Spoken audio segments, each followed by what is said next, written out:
تو کہا پھر شہزادے کو اندر کیوں نہیں بھیجا؟ کہا میں نے کہا تھا. وہ کہنے لگے اگر امیر المومنین مصروف ہیں تو میں ظہر میں مل لوں گا. حضرت عمر رونے لگے. فرمایا بیٹے تو نے اچھا نہیں کیا. پھر مسجد نہیں گئے, سیدھے امام حسن کے دروازے دستک دی. امام حسن باہر آئے. کہا شہزادے آئے تھے تو ملے کیوں نہیں؟ تو امام حسن کہنے لگے حضور آپ کا اپنا بیٹا دروازے پہ کھڑا تھا, آپ کا اپنا بیٹا دروازے پہ کھڑا تھا, اور منع بھی کیا تھا آپ نے, تو میں زور میں مل لیتا. حضرت امام حسن فرماتے ہیں جوش جذبات میں جناب عمر نے سر سے پگڑی اتار دی. جوش جذبات میں کہنے لگے حسن میرے بیٹے کا اور آپ کا کیا مقابلہ؟ کیا اس کی ماں کا نام فاطمہ الزہرا ہے؟ کیا اس کی نانی کا نام خدیجۃ الکبریٰ ہے؟ کیا اس کے نانے کا نام محمد مصطفیٰ ہے؟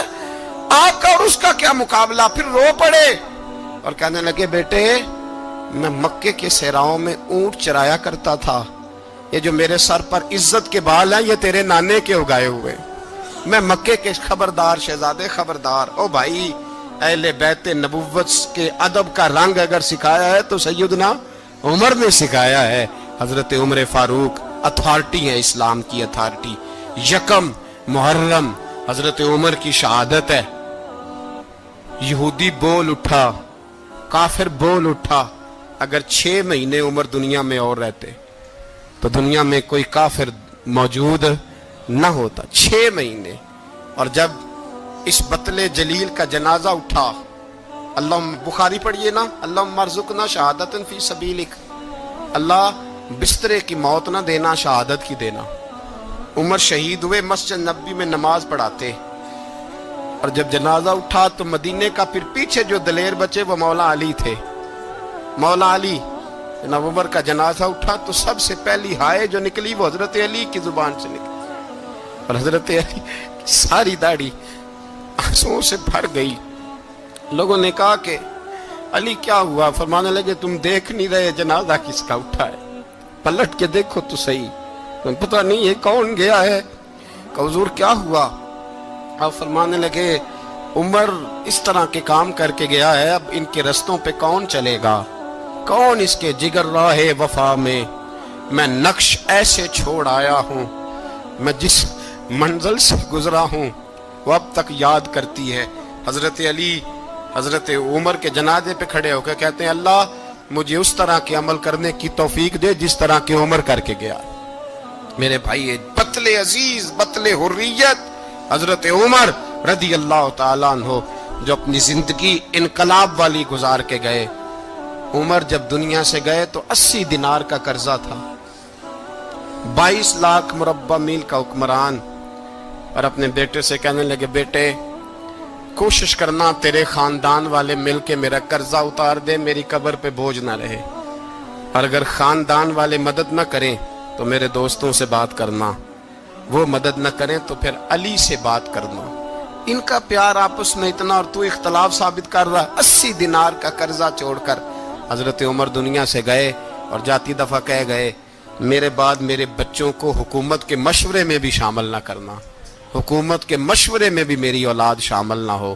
اتنا بڑا شخص اتنا بڑا رنگ دے کے یکم محرم کو جب عمر فاروق کا وصال ہوا تو بیٹے سے کہنے لگے اماں عائشہ سے جا کے کہو میرا بھی نبی پاک کے روزے میں دفن ہونے کو دل کرتا ہے.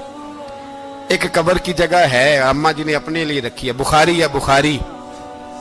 حضرت عائشہ کے پاس صاحبزادے گئے, کہنے لگے اماں جی عمر کو زخم لگ گیا ہے, حالت بڑی پریشانی والی ہے. وہ کہتے ہیں اگر اماں اجازت دیں.